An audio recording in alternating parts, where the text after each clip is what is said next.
Ambassadeurs, préfets, présidents de collectivités, ils étaient environ 250 mardi soir. Chaque président de collectivité ou leurs représentants ont pris la parole pour quelques minutes de discours, à commencer par Louis Mussington.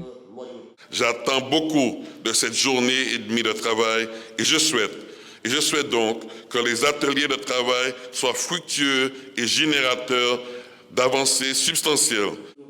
Si les propos de notre président se veulent nuancés, ceux de nos voisins sont plus critiques.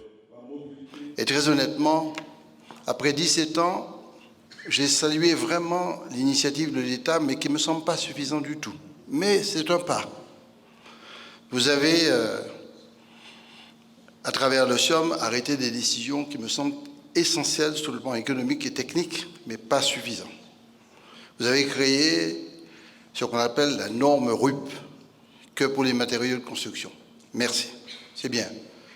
Mais il n'y a pas que les matériaux de construction, il y a aussi tout ce qui concerne l'agroalimentaire, la technologie, le numérique, le cinéma, l'art, etc.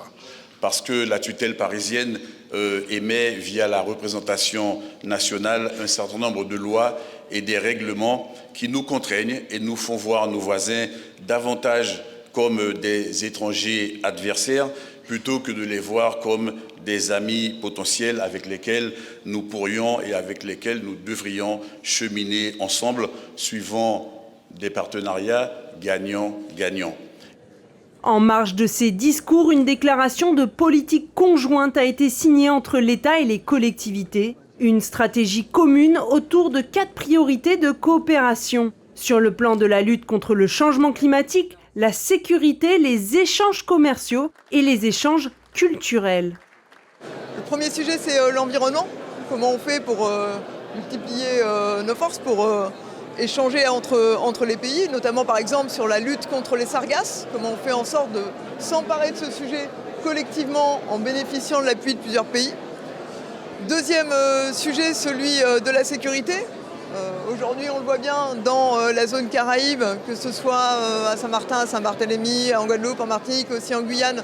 On fait face à des problèmes de sécurité.